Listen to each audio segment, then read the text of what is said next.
Bismillahirrahmanirrahim. Assalamualaikum warahmatullahi wabarakatuh. Alhamdulillah bertemu kembali bersama saya di channel Arjuna Juwana. Kali ini saya akan berbagi informasi dan sedikit ilmu ya, yang menurut saya sangat spesial. Jadi video ini saya persembahkan khusus para guru dimanapun berada yang saat ini tetap mengajar dari rumah. Saya ucapkan salam merdeka belajar, semangat. Judul pada video kali ini adalah tetap hot hemat tematik COVID-19 meskipun belajar dan mengajar dari rumah. Artinya apa? Di dalam kita menghadapi COVID-19 ini, meskipun belajar dan mengajar dari rumah, tapi kita tetap mengupayakan pembelajaran yang hot, yaitu high order thinking skill.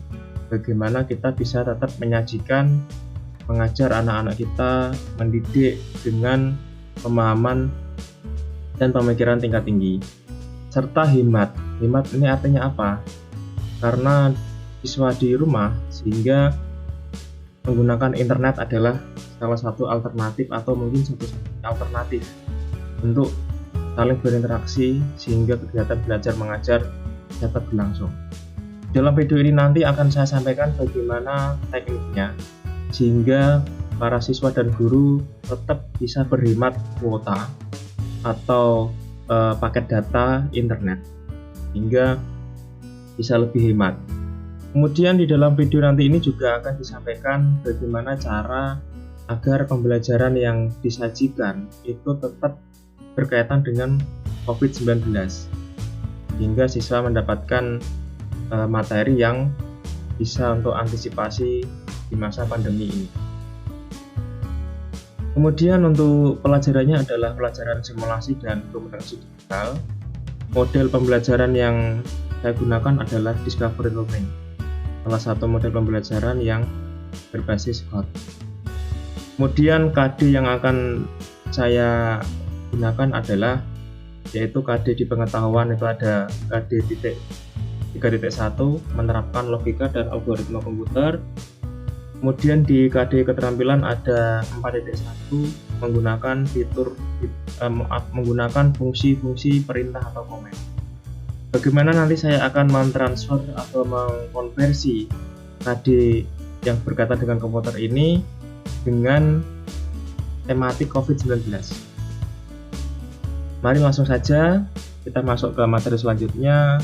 Ini saya sampaikan pengantar dulu bahwa guru sebagai pendidik pada jenjang sultan pendidikan anak usia dini dasar dan memiliki peran yang sangat penting dalam menentukan keberhasilan siswa atau peserta didik, sehingga menjadi determinan peningkatan kualitas pendidikan di Indonesia.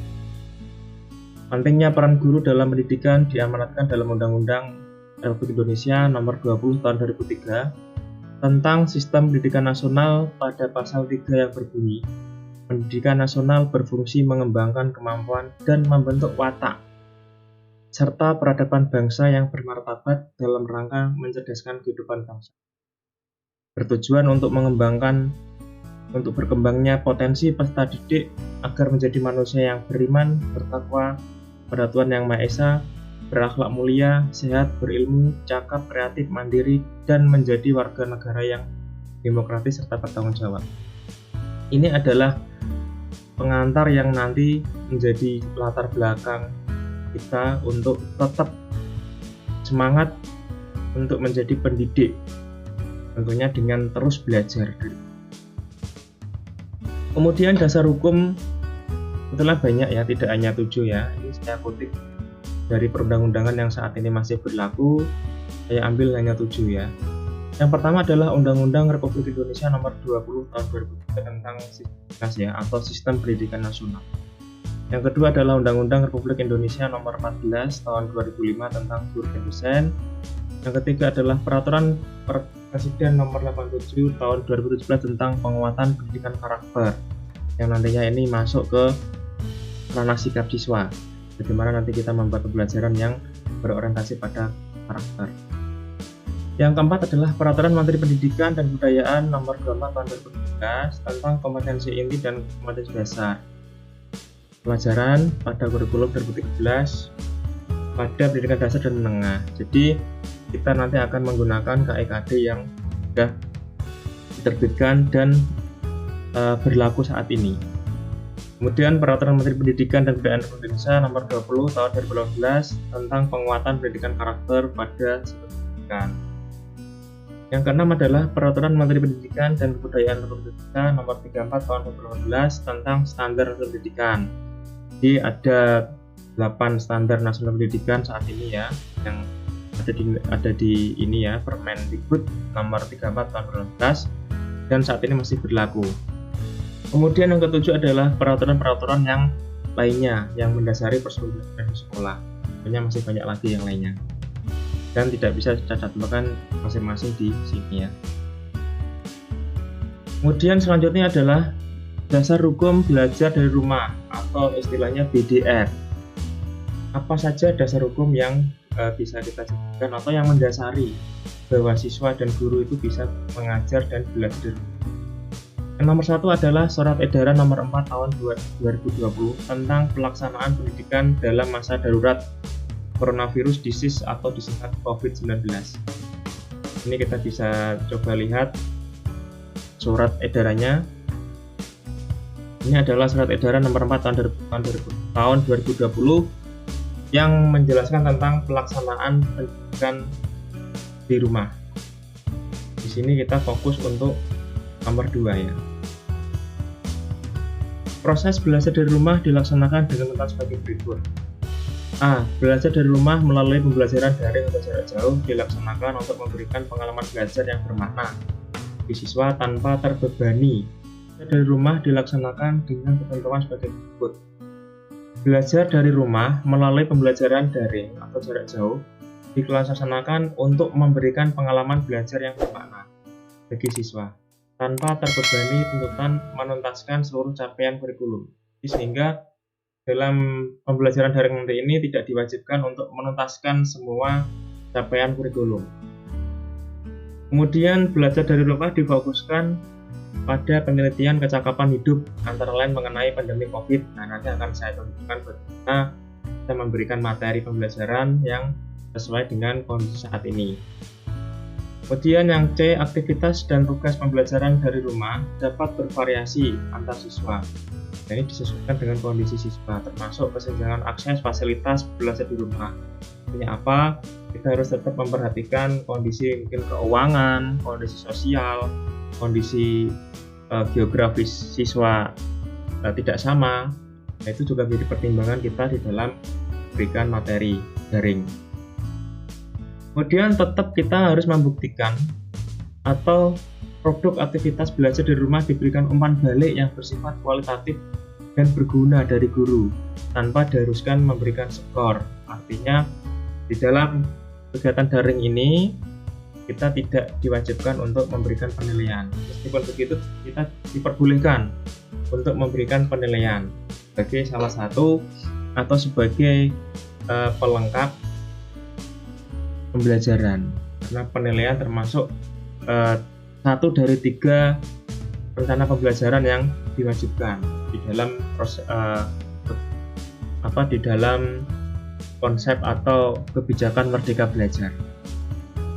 Jadi ini adalah dasar hukum yang dibuat atau yang melandasi kegiatan belajar dari rumah, yaitu Surat Edaran Nomor 4 Tahun 2020 tentang pelaksanaan kebijakan pendidikan dalam masa darurat penyebaran coronavirus atau COVID-19. Kemudian ada juga nota dinas dari berbagai dinas pendidikan terkait di seluruh Indonesia. Ini masing-masing dinas pendidikan dan kebudayaan daerah masing-masing mengeluarkan atas dasar dari surat edaran Mendikbud. Kemudian sebelum masuk ke materi inti, saya akan coba ulas sedikit tentang konsep dasar HOT. Bagaimana kita bisa nanti menampilkan pembelajaran berbasis HOT. Yang pertama adalah proses saintifik dalam model pembelajaran. Jadi eh, proses saintifik ini adalah meliputi dari 5M tadi itu ya. 5M adalah mengamati, menanya, mengumpulkan informasi, menalar, dan mengkomunikasikan. Kemudian di dalam proses saintifik ini itu erat kaitannya dengan keterampilan berpikir tingkat tinggi Hot tadi itu, yang meliputi 3 hal. Yang pertama adalah transfer of knowledge atau transfer pengetahuan. Yang kedua adalah problem solving atau kemampuan memecahkan masalah. Yang ketiga adalah critical and creative thinking atau berpikir kritis dan berpikir kreatif. Nah, 3 aspek inilah yang nanti terus kita munculkan di dalam kegiatan belajar mengajar tersebut. Karena 3 komponen ini adalah komponen yang ada untuk mewujudkan keterampilan berpikir tingkat tinggi atau HOT. Kemudian keterampilan berpikir tingkat tinggi sebagai transfer of knowledge itu sangat erat kaitannya dengan ranah kognitif ya, atau kita sebut pengetahuan, efektif, sikap, psikomotor, keterampilan yang menjadi satu kesatuan dalam proses belajar mengajar. Nah, nanti kita akan coba bahas beberapa komponen ini, ada 3, apa itu dimaksud dengan kognitif, apa itu afektif, dan psikomotor. Ranah kognitif itu adalah ranah yang meliputi kemampuan dari peserta didik dalam mengulang atau menyatakan kembali konsep yang telah dipelajari dalam proses pembelajaran. Biasanya proses ini meliputi proses pengetahuan, pengenalan, atau pemahaman konseptual. Kemudian tujuan pembelajaran dari ranah kognitif ini menurut Bloom merupakan segala aktivitas pembelajaran yang meliputi 6 tingkatan ya, 6 tingkatan ranah kognitif ya. Dibedakan menjadi 2 ya, LOTS dan HOTS. LOTS ini sendiri meliputi C1. C1 ini adalah levelnya mengingat, yaitu mengambil pengetahuan yang relevan dari ingatan. Kemudian C2 memahami, definisinya adalah membangun arti dari proses pembelajaran, termasuk komunikasi lisan, tertulis, dan gambar. Kemudian yang C3 masih di LOTS adalah menerapkan atau mengaplikasikan. Jadi siswa bisa melakukan atau menggunakan prosedur di dalam situasi yang tidak biasanya. Kemudian masuk ke proses kognitif yang HOT ya, yang harus kita terapkan dalam pembelajaran, itu adalah C4. Yang pertama C4. Apa itu C4? C4 itu adalah menganalisis. Jadi siswa dapat memecahkan suatu materi atau suatu masalah ke dalam bagian-bagian yang nanti bisa menghubungkan antar bagian itu menjadi suatu keseluruhan solusi. Kemudian C5 itu adalah menilai atau mengevaluasi, artinya siswa bisa membuat penilaian dan mengevaluasi hasil dari analisis tersebut. Kemudian C6 adalah mengkreasi atau mencipta. Ini adalah tingkatan paling tinggi di dalam level atau ranah kognitif, yaitu menempatkan unsur-unsur secara bersamaan untuk membentuk keseluruhan atau fungsi, hingga siswa bisa menciptakan hal baru dari tahapan-tahapan yang sudah dilakukan sebelumnya. Ini adalah ranah kognitif. Hingga untuk mewujudkan keterampilan berpikir tingkat tinggi, ranah kognitif ini harus ada di level HOTS, di level C4, C5, dan C6 salah satunya. Jadi nanti siswa harus mampu menganalisis, menilai, mengkreasi. Tentunya nanti materi atau pertanyaan yang kita sajikan itu adalah orientasinya ke titik. Kemudian kata kerja operasional dari ranah kognitif ini ada sebagai berikut ya. Di ranah mengingat itu nanti berarti berawal dari kata mengutip, menyebutkan, menjelaskan, menggambarkan. Kemudian memahami ini seperti ini, mengaplikasikan, menganalisis, mengevaluasi, dan mencipta. Ini tidak perlu satu-satu. Jadi misalnya kalau kita ingin membuat tujuan pembelajaran, maka tujuan pembelajaran yang berbasis HOT itu adalah di ranah HOT ya. HOT itu di level C4 ke atas. Jadi nanti siswa mampu mengumpulkan, siswa mampu memecahkan, siswa mampu menganalisis. Nah, itu adalah tujuan pembelajarannya. Atau mungkin siswa mampu memprediksi, siswa mampu mempertahankan, siswa mampu membandingkan, atau siswa mampu merencanakan, mengkreasikan. Tadi level C4 ke atas inilah yang nanti kita jadikan sebagai kata kerja di tujuan pembelajaran. Kalau di C1 sampai C3 ini levelnya masih LOTS. Artinya tujuan pembelajaran kita masih belum HOTS.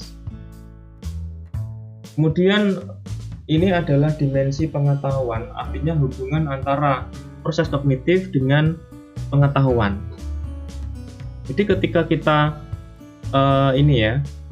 ketika kita membuat tujuan pembelajaran dengan kata kerja operasional dari C4, tapi ranah pengetahuan kita masih di faktual. Faktual itu adalah misalnya siswa mengingat kejadian-kejadian yang sudah ada.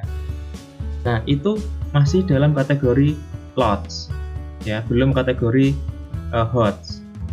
Berarti kalau misalnya mau HOT, itu berarti di C4 ini menganalisis dengan konseptual. Jadi meskipun levelnya itu C4, tapi di pengetahuannya itu masih di level faktual, maka belum bisa dikategorikan levelnya HOT. Artinya apa? Level dimensi pengetahuan ini sangat penting. Kenapa? Karena di dimensi pengetahuan nanti ini kita bisa mengarahkan siswa untuk berpikir tingkatannya. Apakah siswa itu tingkatannya berpikir secara faktual atau konseptual, prosedur, atau metakognitif. Nah, untuk kombinasi dimensi pengetahuan dan proses kognitif nanti ini akan saya buatkan video khusus, ya, karena nanti kalau dibahas lengkap ini nanti videonya akan lama. Artinya proses kognitif ini nanti berkaitan erat dengan dimensi pengetahuan, sehingga di dalam proses pembuatan materi soal itu nanti kita bisa benar-benar mengarahkan siswa itu untuk berpikir tingkat tinggi karena sudah kita analisis di dalam pembuatan soal dan materinya. Kemudian ranah yang kedua adalah afektif atau yang sering kita sebut sebagai sikap. Afektif ini ada 5. Jadi ada A1 itu adalah penerimaan, kemudian A2 itu menanggapi, A3 itu penilaian, kemudian A4 itu mengelola, kemudian A5 adalah pengkarakteristik, ya, atau karakterisasi. Misalnya penerimaan ini artinya apa? Di siswa memiliki kepekaan di dalam menerima rangsangan atau stimulan dari luar. Kemudian yang untuk menanggapi artinya apa? Suatu sikap yang menunjukkan adanya partisipasi aktif siswa untuk mengikuti kegiatan atau mengikutsertakan dirinya dalam fenomena tertentu. Kemudian level penilaian ini adalah siswa mampu memberikan nilai, penghargaan, atau kepercayaan terhadap segala sesuatu. Jadi siswa itu sudah bisa memberikan apresiasi, bisa memberikan penilaian kepada temannya, itu termasuk aspek penilaian di ranah afektif. Tentunya dari A1 sampai A5 ini, A5 adalah yang. Kemudian mengelola. Jadi siswa ini bisa mengelola nilai-nilai yang menjadi sistem nilai serta memantapkan atau memprioritaskan nilai yang ada. Kemudian ada karakterisasi. Artinya apa? Siswa sudah bisa memadukan sistem nilai yang telah dimiliki dengan nilai-nilai yang ada di lingkungannya. Nah, ini adalah ranah afektif di panduan kita untuk menilai siswa. Nah, ini di sini ada beberapa kata kerja operasional. Siswa membiasakan, siswa mengubah perilaku berakhlak mulia, siswa dapat memecahkan, siswa membuktikan, siswa melayani. Ini adalah tingkatan tertinggi di ranah afektif atau di A5. Kemudian siswa mengikuti, siswa menganut, siswa mengaku, siswa mematuhi, siswa meminati. Ini masih di ranah menerima, artinya masih dasar, sehingga ranah afektifnya masih rendah karena baru menerima. Setelah mengikuti, nanti akan masuk ke menyenangi, dan menyenangi ini nanti tingkatannya lebih tinggi lagi daripada A1 ya, karena dia sudah menyenangi. Kemudian kompromi, menyambut, dukung, kemudian menampilkan, dan sebagainya. Kemudian setelah merespon, maka menghargai. Ya, ini bisa kita lihat tingkatannya, nilai-nilainya jelas semakin ke kanan semakin tinggi ya. Kemudian yang ketiga adalah aspek ketiga dari konsep atau berpikir tingkat tinggi HOT, itu adalah psikomotor, atau yang sering kita sebut itu di ranah keterampilan. Ini ada P1, P2, P3, dan 4. P1 itu adalah imitasi ya. Imitasi itu apa? Imitasi berarti meniru. Jadi ketika siswa bisa membuat produk dengan meniru dari produk orang lain, itu berarti dia baru masuk tingkatan 1 ya, P1 dari ranah psikomotor atau ranah keterampilan. Kemudian P2, manipulasi. Manipulasi berarti membuat produk dengan akurasi atau proporsi dan ketepatan, tapi dilakukan dengan inovasi ya. Artinya tidak hanya imitasi, meniru utuh sama persis, tapi manipulasi ini adalah membuat produk hasil dari tiruan tapi sudah dimanipulasi atau diinovasi. Nah, ini tingkatannya lebih kreatif daripada yang imitasi. Kemudian keterampilan yang ketiga itu adalah presisi ya. Presisi itu berarti melakukan keterampilan atau menghasilkan produk dengan akurasi, proporsi, dan ketepatan. Dalam bahasa sehari-hari dikategorikan ini adalah dinyatakan tingkat mahir ya. Ahli ya, ahlinya ahli, ini presisi. Tentunya untuk masuk ke level presisi ini dibutuhkan persyaratan-persyaratan, kemudian waktu yang cukup hingga siswa bisa melakukan level keterampilan di level presisi. Kemudian yang level selanjutnya adalah P4 atau artikulasi.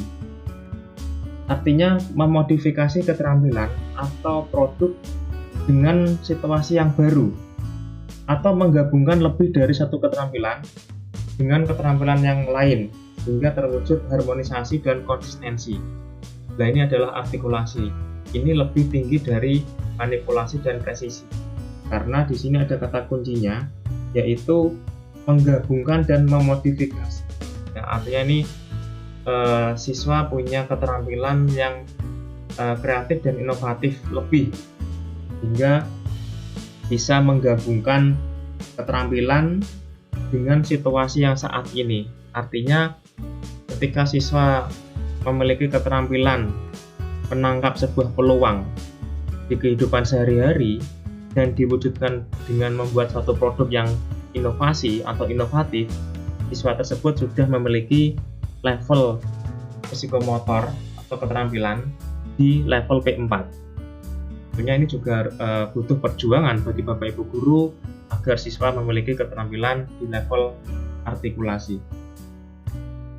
Kemudian level tertinggi di psikomotor atau keterampilan adalah level P5 atau naturalisasi, yaitu menyelesaikan satu atau lebih keterampilan dengan mudah dan membuat keterampilan otomatis dengan tenaga fisik atau mental yang ada. Pada kategori ini, sifat aktivitas telah otomatis, sadar penguasaan aktivitas, penguasaan keterampilan di level strategis. Artinya, siswa sudah bisa menentukan langkah-langkah yang lebih efisien. Jadi, ini adalah tingkatan tertinggi dari ranah psikomotor atau keterampilan, di mana siswa sudah bisa menghitung bagaimana produk itu bisa dihasilkan tepat waktu, tepat guna, dan tenaganya juga efisien, hingga nanti bisa menghasilkan produk yang lebih efektif. Tentunya siswa harus memiliki keterampilan menganalisis, baik itu menganalisis biaya, menganalisis tenaga, menganalisis bahan dan sebagainya, termasuk prosesnya harus dianalisis hingga mampu menghasilkan produk yang memang benar-benar efektif. Ini adalah ranah psikomotor atau ranah keterampilan, ada 5. Kemudian di ranah psikomotor ada beberapa kata kerja operasional ya, yang nanti bisa kita pakai untuk menciptakan atau menyusun tujuan pembelajaran.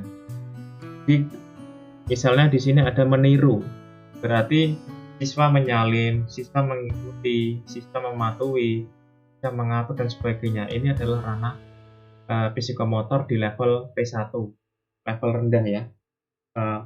P1 meniru, manipulasi dan naturalisasi ini yang paling tinggi. Di situ ada mendesain. Jadi kalau misalnya tujuan pembelajaran kok kalimatnya siswa mendesain, itu berarti sudah masuk ke kata kerja ranah psikomotor paling tinggi.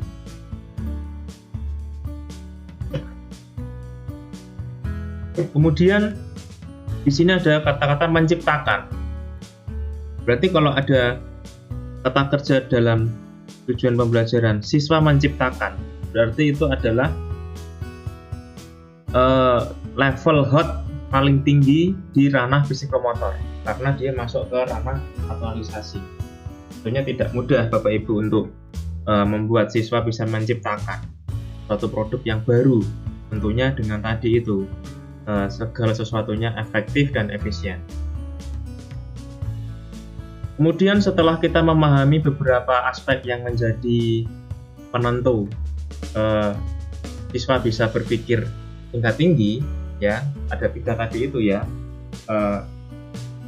Yang pertama itu adalah kognitif, kemudian yang kedua adalah afektif, yang ketiga adalah psikomotor. Langkah selanjutnya adalah kita bisa menentukan model-model pembelajaran. Karena model pembelajaran nanti ini adalah yang menjadi media bagi Bapak Ibu guru dan siswa untuk melakukan suatu transfer knowledge ya, atau transfer pengetahuan. Yang pertama adalah model penemuan atau penyingkapan. Ada 2 dalam model penemuannya adalah, yang pertama adalah discovery learning yang nanti akan saya praktekkan di dalam rencana pembelajaran di masa pandemi COVID ini, yaitu memahami konsep arti dan hubungan melalui proses intuitif untuk akhirnya sampai pada suatu kesimpulan. Yang kedua adalah inquiry learning, yaitu model pembelajaran yang dirancang membawa peserta didik dalam proses penelitian melalui penyelidikan dan penjelasan dalam setting waktu yang singkat. Ini yang inquiry learning.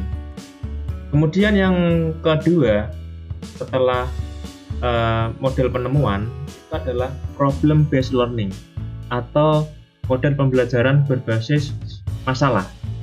Bagaimana kita nanti menyajikan suatu masalah atau pembelajaran yang menggunakan berbagai kemampuan berpikir dari peserta didik secara individu maupun kelompok serta lingkungan yang nyata untuk mengatasi permasalahan hingga bermakna, relevan dan kontekstual.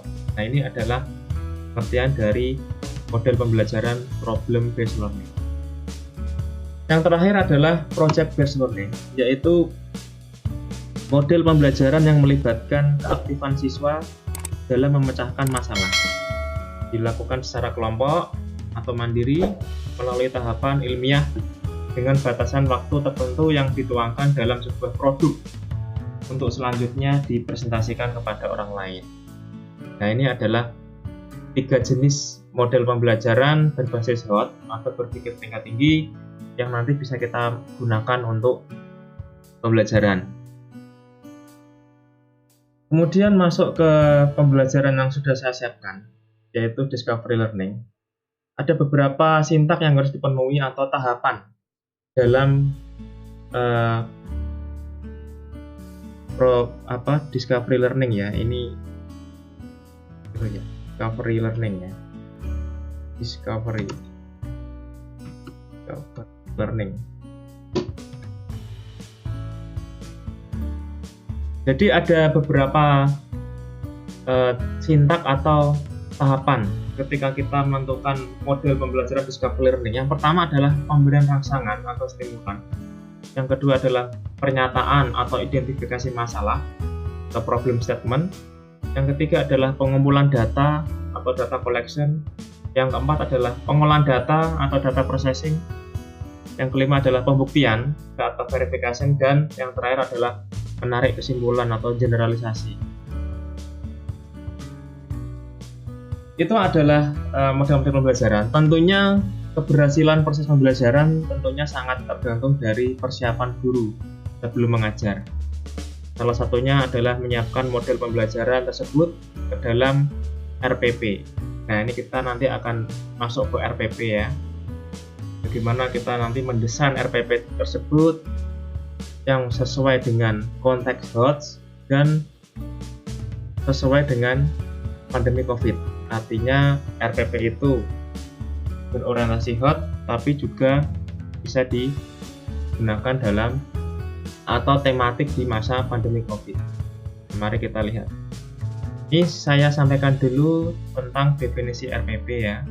Menurut Permendikbud nomor 34 tahun 2013 tentang Standar Nasional Pendidikan SMK, bahwa RPP adalah rencana pelaksanaan pembelajaran yang selanjutnya disingkat RPP, adalah rencana kegiatan pembelajaran untuk satu pertemuan atau lebih. Jadi RPP itu adalah rencana kegiatan pembelajaran yang disiapkan untuk satu atau lebih pertemuan pada kegiatan pembelajaran yang diantaranya terintegrasi antara teori dan praktek di SMK atau MAK bersama DUDI, dunia usaha atau dunia industri. Kemudian di sini akan saya coba buka review RPP satu lembar, di mana saat ini RPP program Merdeka Belajar Pak Menteri ya, Mas Menteri Nadiem Makarim itu sudah diterbitkan ya. Artinya guru diberikan keleluasaan untuk menyusun RPP. Tujuannya adalah agar guru nanti ini tidak terlalu banyak terbebani administrasi pembelajaran, karena selama ini kita tahu bahwa RPP menjadi salah satu administrasi yang sangat luar biasa sekali menyita waktu. Mari kita lihat bagaimana RPP satu lembar itu dasar hukumnya. Nah, ini adalah surat edaran nomor 14 tahun 2019 tentang penyederhanaan RPP ya. Di sini kita fokus pada poin nomor 3 ya. Jadi nomor 2 ini adalah, sebelumnya itu komponen RPP ada 13 yang terletak atau tercantum pada Permendikbud nomor 22 tahun 2016 tentang standar proses pendidikan dasar dan menengah. Yang menjadi komponen inti adalah jadi 3 ini. Jadi setelah terbit surat edaran nomor 14 tahun 2019, maka yang menjadi inti dari RPP ada 3. Yang pertama adalah tujuan pembelajaran, yang kedua adalah langkah pembelajaran atau kegiatan pembelajaran, dan yang ketiga adalah penilaian pembelajaran atau assessment. Hingga 3 hal nanti ini yang wajib masuk di RPP satu lembar, meskipun nanti kita bisa kembangkan gitu. Kemudian untuk poin-poin selanjutnya itu RPP bisa disusun bersama guru ya, atau bersama MGMP, kelompok kerja guru, atau musyawarah guru mata pelajaran. Jadi guru bisa secara bebas dan leluasa untuk menyusun RPP itu, tidak tergantung pada satu format. Kemudian RPP yang telah dibuat tetap dapat digunakan, artinya format lama tetap bisa dipakai, tetapi boleh menggunakan format satu lembar. Artinya RPP yang kita buat sebelum ada ketentuan satu lembar itu masih bisa, artinya tidak wajib menggunakan satu lembar. Intinya guru tidak terbebani. Ini adalah dasar bagaimana nanti kita bisa atau dasar kita untuk menyusun RPP satu lembar.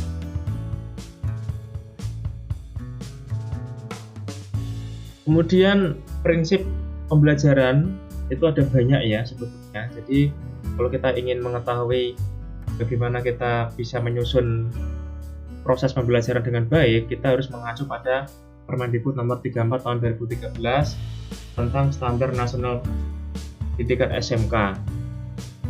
Bab 2 poin A. Nah, ini kita coba buka bagaimana proses pembelajaran itu seharusnya.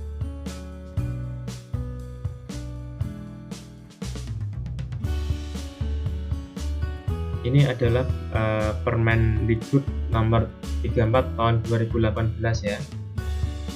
Maaf, ini saya ralat, Permendikbud nomor 34 tahun 2018. Ini adalah Permendikbud standar nasional pendidikan yang saat ini masih berlaku ya, tentang 8 standar nasional pendidikan. Nah, kita akan coba lihat kira-kira di dalam proses pembelajaran itu kita harus mengikuti kaidah-kaidah yang berlaku. Apa saja itu? Nah, di sini ada prinsip-prinsip proses pembelajaran ya. Yang pertama adalah prinsip umum. 1. Menganut pembelajaran sepanjang hayat. Artinya apa? Pembelajaran kita itu harus benar-benar hidup ya. Artinya tidak ada batasnya kita untuk belajar. Jadi harus terus belajar, meskipun seorang guru harus terus belajar. Ibarat kita menuangkan air ke gelas lain, gelas satu kosong, kita harus mengisi lagi gelas yang. Kemudian menerapkan pendekatan ilmiah. Jadi kita harus terus selalu berorientasi pada ilmiah ya, tidak hanya pendapat-pendapat saja, tapi ada ilmiah yang benar-benar mendasari materi itu. Kemudian selalu menerapkan nilai dengan memberi teladan ing ngarsa sing tulodo, membangun kemauan ing madya mangun karsto.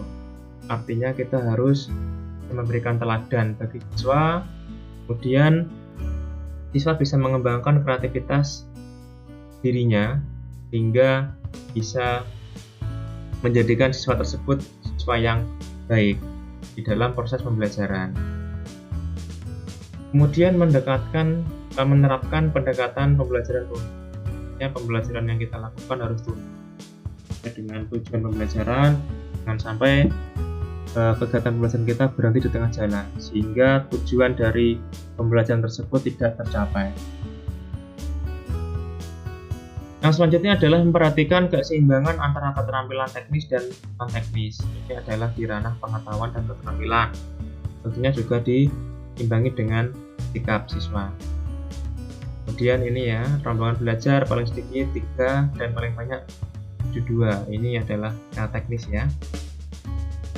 Menggunakan multisumber ya. Multisumber itu artinya siswa tidak hanya belajar dari guru. Guru di sini adalah fasilitator. Bagaimana guru bisa mengelola pembelajaran dengan baik sehingga siswa dapat belajar dari multisumber, baik itu dari internet, kemudian dari kehidupan sendiri, kemudian dari segala hal yang bisa dimanfaatkan oleh siswa, termasuk literasi. Karena literasi itu adalah salah satu komponen di dalam keterampilan berpikir tingkat tinggi ya. Banyak konsep literasi itu, ada literasi digital, ada literasi numerik, ada literasi yang lainnya ya. Nanti akan saya bahas di video selanjutnya, di video yang tersendiri. Kemudian memanfaatkan teknologi informasi dan komunikasi. Tentu di era modern saat ini ya, guru dituntut untuk memanfaatkan teknologi atau TIK sehingga siswa bisa lebih mudah menyerap informasi materi. Siswa bisa lebih mudah, lebih nyaman, lebih cepat di dalam menyerap materi dari guru dengan adanya teknologi informasi. Contohnya saja adalah guru menggunakan media multimedia di dalam menjelaskan suatu pelajaran.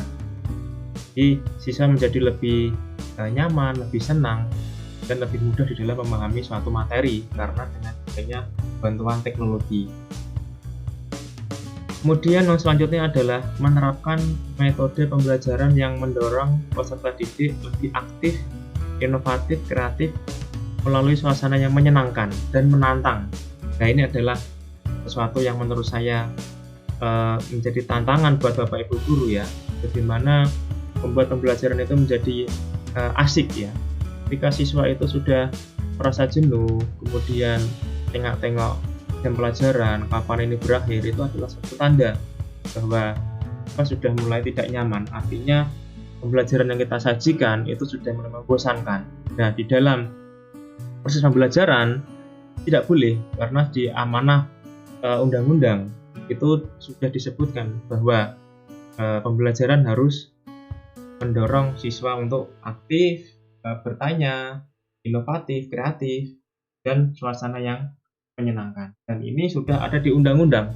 Bapak Ibu harus menciptakan dengan berbagai upaya dan tindakan. Kemudian yang terakhir adalah menerapkan berbagai model pembelajaran. Nah, ini yang tadi saya sampaikan. Ada 3 ya.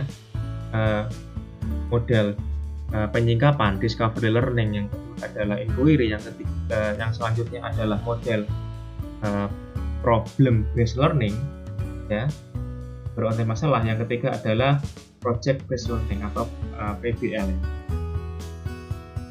Jadi ketika kita melakukan pembelajaran, kita harus melakukan model pembelajaran yang sesuai dengan karakteristik kompetensi yang akan dicapai. Tidak bisa kita membuat model pembelajaran disamakan antara kompetensi yang satu dengan kompetensi yang lain, karena pasti masing-masing KD itu memiliki karakteristik tersendiri, sehingga kita harus membuat model-model pembelajaran yang sesuai atau yang tepat pada KD-KD yang ada tadi itu ya, karena setiap KD pasti memiliki karakteristik tersendiri. Ini adalah prinsip umum di dalam Permendikbud nomor 34 tahun 2018 ya, bahwa prinsip pembelajaran itu harus meliputi A sampai D ini. Kemudian prinsip khususnya ada banyak ini ya. Jadi ada menekankan pada pengetahuan yang aplikatif, mewujudkan game belajar yang sesuai dengan dunia industri, dunia kerja. Apalagi di saat ini SMK adalah berada pada dirjen vokasi ya. Artinya dirjen vokasi adalah dirjen yang memang membawai khusus SMK, yang nanti program-programnya adalah sinkron dengan industri. Nah, ini sudah sesuai dengan amanah undang-undang bahwa iklim belajar harus distimulasi dari lingkungan dunia kerja atau dunia industri, hingga ketika siswa nanti lulus dari sekolah tidak kaget lagi ya, karena dia sudah siap ketika di sekolah sudah dilaksanakan suasana belajar yang sesuai dengan iklim di industri atau di dunia usaha. Kemudian yang ketiga adalah mendasarkan pada pekerjaan nyata ya, atau Iceng Factory istilahnya, sehingga siswa sudah terbiasa ketika nanti bekerja di perusahaan karena di sekolah sudah bekerja selayaknya di industri.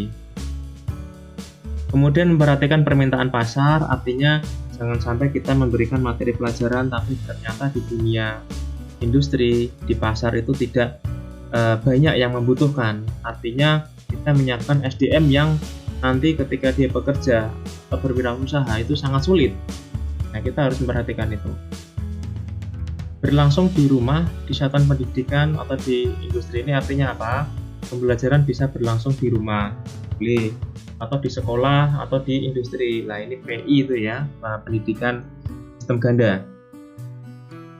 Kemudian melibatkan praktisi ahli yang berpengalaman di bidang. Nah, kita bisa mendatangkan para ahli, mentor, kemudian para praktisi di dunia kerja. Biasanya ini adalah para penguji ya, uji kompetensi yang berasal dari dunia usaha.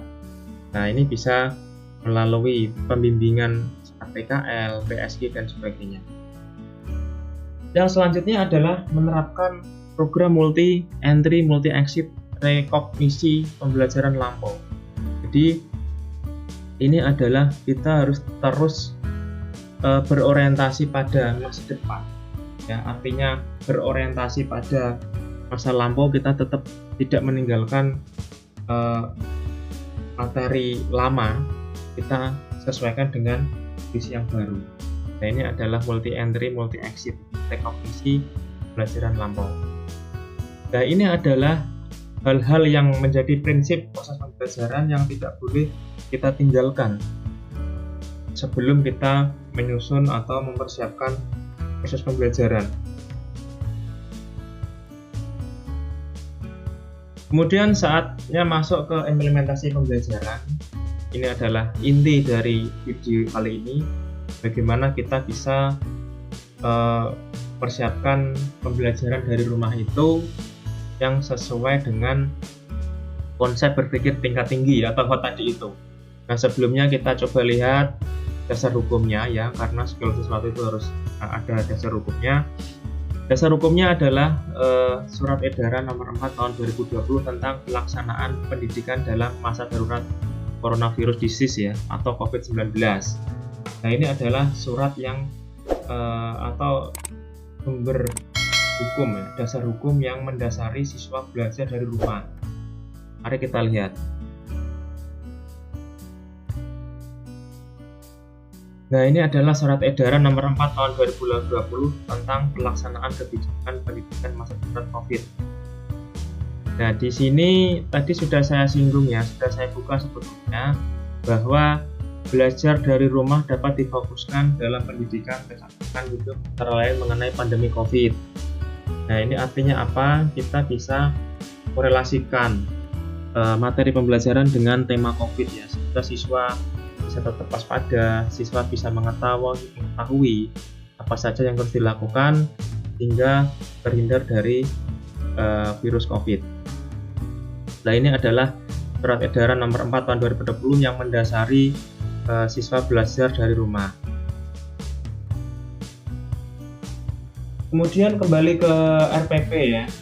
Jadi di sini ada 2 KD ya, KD pengetahuan, itu ada KD 1 menerapkan logika dan algoritma komputer. Kemudian di KD keterampilannya ada KD 4.5 yaitu menggunakan fungsi perintah komen. Mari kita cek daftar KD ya. Ini KD ini saya ambil dari Mdikbud. Jadi ini adalah kompetensi inti dan kompetensi dasar ya, yang saat ini berlangsung. Nah, ini adalah KD pengetahuan dan KD keterampilan yang akan saya sampaikan pada video kali ini. Ya, jadi sudah sesuai dengan sumbernya dari Kemdikbud ya.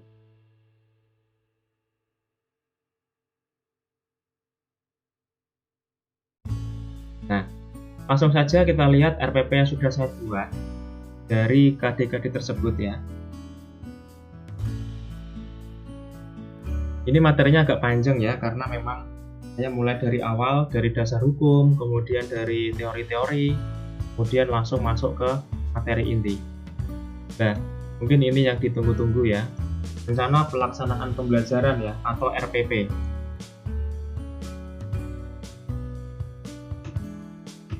Ini adalah format RPP 1 lembar yang saya buat, sehingga ini termasuk sesuai dengan tadi ya, edaran dari Mendikbud, Merdeka Belajar, dengan model Discovery Learning, via daring. Nah, ini adalah RPP 1 lembar, menggunakan konsep HOT, modelnya adalah Discovery Learning, dan sesuai dengan tema COVID, ya, karena menggunakan model daring atau dalam jaringan online. Di sini ada identitas sekolah seperti biasa, ada nama sekolah, nama pelajaran, ya, kompetensi lainnya, kelas, semester, tahun pelajaran, lalu waktu. Kemudian diperhatikan di sini tujuan pembelajaran. Di sini yang harus diperhatikan adalah ketika kita merumuskan tujuan pembelajaran, ini harus sesuai dengan kompetensi dasar yang nanti kita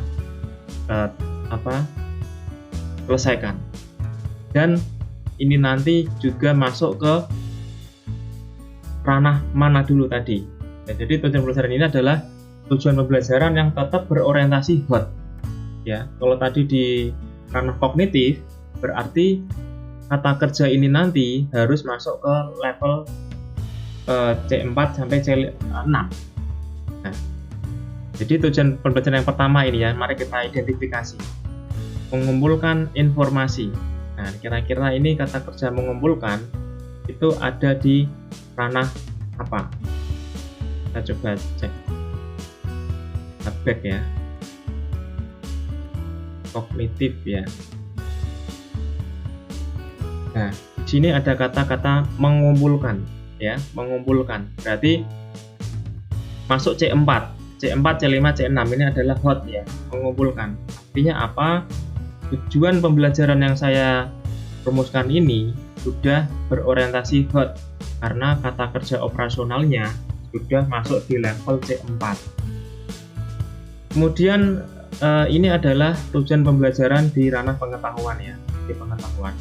Sekarang untuk tujuan pembelajaran di ranah keterampilan, artinya setelah siswa melakukan satu hal ini, dia akan masuk ke ranah ini. Ya, kita lihat mendesain dengan mencoba membuat alur proses algoritma dalam proses kehidupan sehari-hari, maka siswa dapat mendesain. Nah, di sini ada proses kehidupan sehari-hari. Artinya apa? Ini kita kaitkan dengan COVID-19. Kemudian di sini ada kata-kata kehidupan masing-masing di rumah. Artinya kita mengkaitkan materi ini nanti dengan kegiatan di rumah siswa. Ya, artinya siswa mengerjakan dari rumah. Nah, ini adalah tema COVID ya. Artinya bisa dilakukan daring. Kemudian untuk tujuan pembelajaran yang kedua, ini adalah merencanakan. Jadi kita akan coba lihat kata kerja merencanakan ini itu masuk di ranah apa? Ya, merencanakan itu masuk di ranah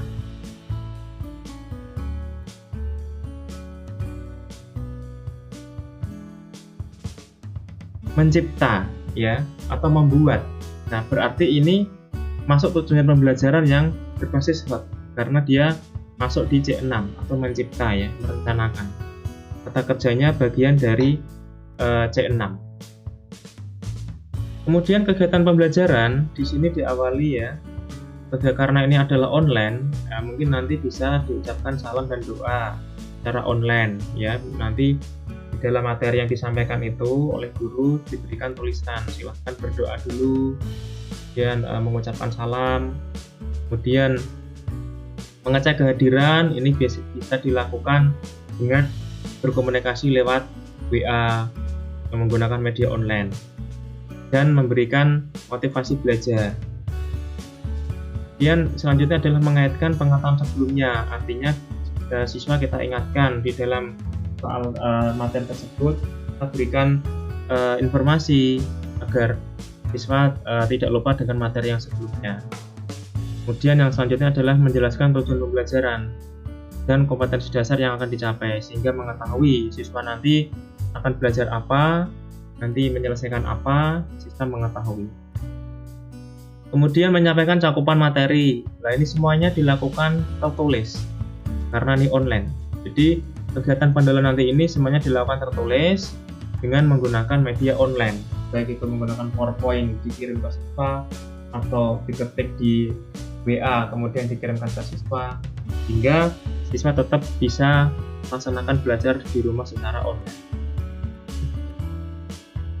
Kemudian kegiatan inti ya di sini tetap online ya, memberikan stimulus. Jadi siswa ini adalah kegiatan inti di mana model discovery learning ini wajib ya. Artinya di sini ada 6 tindak atau 6 tahapan yang wajib dilakukan ketika kita memilih model pembelajaran discovery learning. Nah, kita akan lihat satu-satu ya, apakah betul model pembelajaran ini bisa dilakukan dari rumah. Nah, di sini ada pemberian rangsangan atau stimulan. Siswa mengamati lingkungan dan kejadian di sekitar rumah untuk mengetahui kejadian apa saja yang prosesnya sama dengan proses logging algoritma. Ini maksudnya adalah kita meminta siswa mengamati lingkungan dan kejadian di sekitar rumah yang prosesnya sama dengan proses logika algoritma komputer, sehingga siswa tetap bisa belajar meskipun dari rumah. Stimulan ini rangsangan ya, tidak harus ke sekolah gitu. Kemudian identifikasi masalah atau problem statement. Nah, ini siswa diminta identifikasi kejadian-kejadian di sekitar rumah yang prosesnya sama dengan proses logika algoritma komputer. Nah, ini di sekitar rumah ya. Nah, tentunya ini juga dengan online. Pengumpulan data. Siswa mengumpulkan data dari hasil identifikasi masalah dari lingkungan sekitar rumah. Jadi setelah siswa mengidentifikasi, terus mengumpulkan data. Dan ini pun di rumah mengerjakannya. Ya, karena COVID kan begitu. Setelah dikumpulkan, maka data diproses. Nah, siswa mengklarifikasi, merumuskan, dan mendesain logika algoritma. Ingat, di dalam kita memberikan atau merumuskan setiap kegiatan inti ya, setiap kegiatan inti yang kita rumuskan di dalam sintak ini, kita tetap berpedoman pada kata kerja ini yang di ranah hot tadi. Jangan sampai kita merumuskan kegiatan pembelajaran tapi ranahnya adalah ke bawah. Itu sama saja nanti tidak berorientasi hot. Nah, mari kita cek kata kerja yang saya gunakan apakah sudah berorientasi hot. Ini misalnya mengklasifikasikan, merumuskan. Nah, ini kita cek apakah mengklasifikasikan dan merumuskan ini masuk ke ranah kognitif kata kerja hot. Menganalisa, mengklasifikasi dan merumuskan. Mengklasifikasi dan merumuskan. Mengklasifikasi dan merumuskan.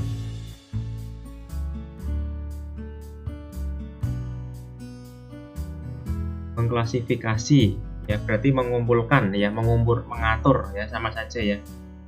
Kemudian mengumpulkan, di sini ada mengumpulkan ya.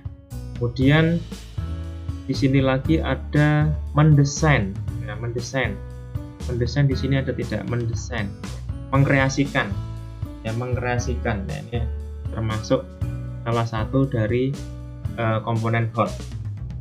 Jadi harus diperhatikan dalam kita merencanakan kegiatan pembelajaran. Kemudian yang selanjutnya adalah pembuktian atau verifikasi. Kita bisa memeriksa secara cermat, membuktikan benar tidaknya data yang telah diolah atau diproses dengan teori yang telah diberikan guru, hanya ini dari rumah ya. Kemudian yang terakhir adalah menarik kesimpulan atau generalization, di mana siswa mengolah hasil data tadi dan menarik kesimpulan bahwa proses dalam kehidupan sehari-hari yang dipilih tersebut memang memiliki prinsip dan dasar yang sama ya. Ini tadi ya, memiliki prinsip dan dasar yang sama dengan logika algoritma komputer. Nanti akan saya tunjukkan hasil atau contoh siswa mengerjakan sehingga nanti akan terlihat jelas bahwa kegiatan tersebut memang benar-benar relevan dengan materi yang kita sajikan.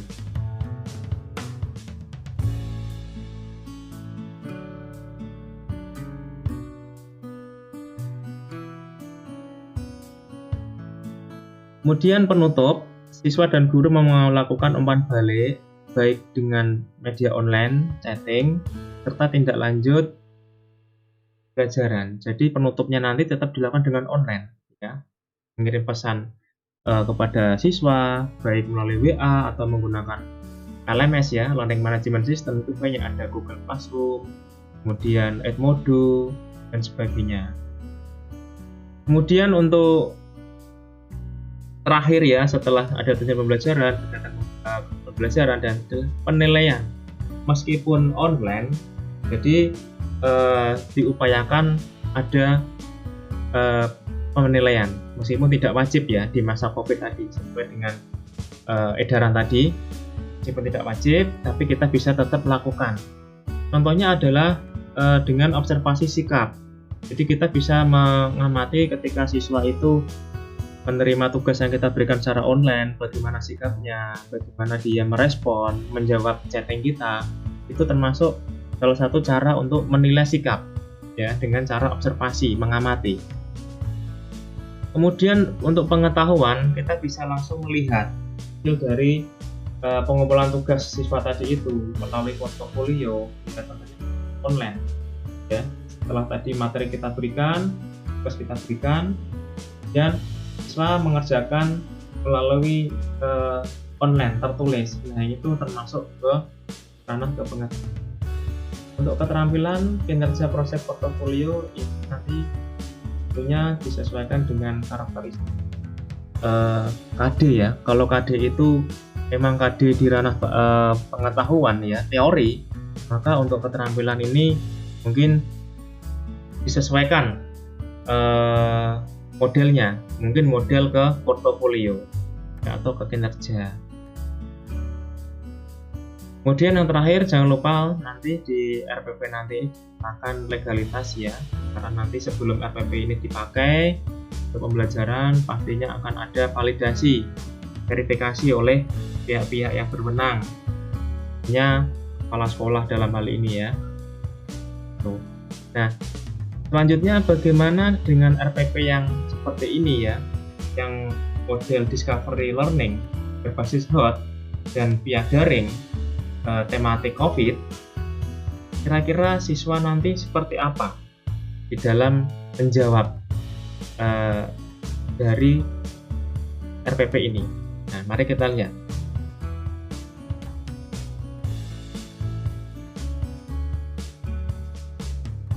Nah, di sini saya sudah siapkan contoh tugas online berdasarkan KD tersebut ya, di mana tugas online ini sudah berbasis HOT dan bertematik COVID. Nah, saya sudah membuat. Ya, misalnya adalah nomor 1, buatlah desain logika algoritma yang berkaitan dengan kehidupan sehari-hari dan pada masa pandemi COVID. Nah, di mana letak HOT-nya? Nah, letak HOT-nya adalah ketika nanti siswa itu mampu menganalisis proses yang ada di kehidupan sehari-hari. Itu adalah proses HOT ya. Tadi sudah saya sampaikan di kegiatan pembelajaran, di tujuan pembelajaran pada RPP 1 lembar, bahwa di mana kegiatan pembelajaran tersebut sudah memuat kata-kata kerja operasional yang masuk ke level C4 sampai C6 di ranah kognitif, sehingga ketika siswa melakukan atau melaksanakan tugas secara online, otomatis siswa akan melakukan proses berpikir tingkat tinggi. Kemudian di sini ada pandemi COVID. Artinya apa? Siswa nanti akan mengamati lingkungannya. Kira-kira hal-hal apa yang bisa direkam atau diamati untuk bisa dikumpulkan sebagai tugas. Nah, nomor 2, hasil desain ditulis dan digambar tangan pada sebuah kertas dan difoto lalu dikirimkan melalui WA group. Nah, nomor 2 ini yang saya maksudkan hemat. Artinya siswa tidak perlu mengetik di komputer yang mungkin menghabiskan biaya rental, biaya internet dan sebagainya, tapi hasil cukup ditulis di kertas. Ya, karena kalau kertas itu kan murah ya, digambar gitu ya, di kertas polos gitu ya, kertas bekas boleh, yang penting masih layak, kemudian dipoto lalu dikirim melalui WA atau dikirim menggunakan LMS yang bisa dibuka menggunakan handphone. Sekarang kan handphone canggih ya, bisa membuka banyak aplikasi, dan ini sangat menghemat biaya. Karena apa?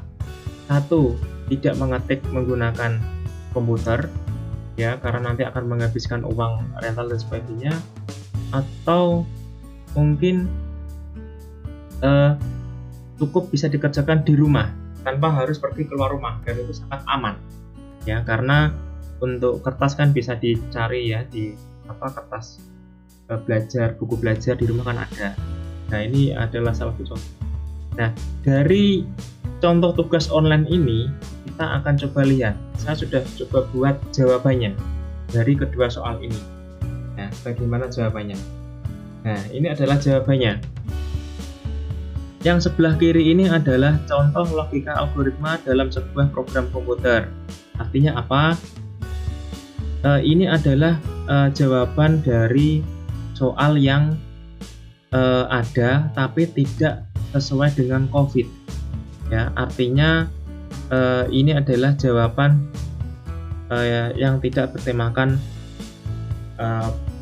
pandemi COVID ya, artinya normal itu ya. Nah, misalnya siswa mulai mengerjakan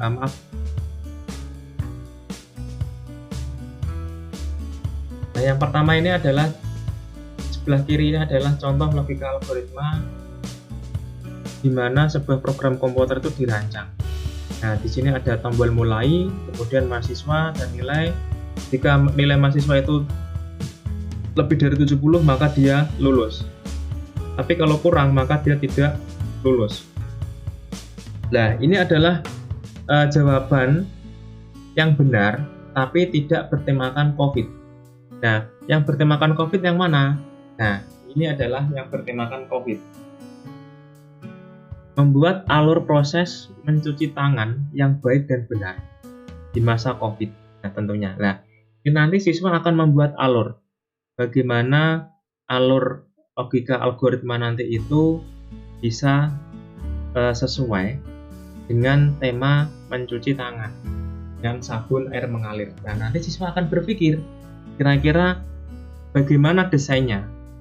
Siswa akan menganalisis, akan mengumpulkan data, akan memverifikasi, akan mengolah data tersebut sehingga valid ya. Nah, ini adalah contoh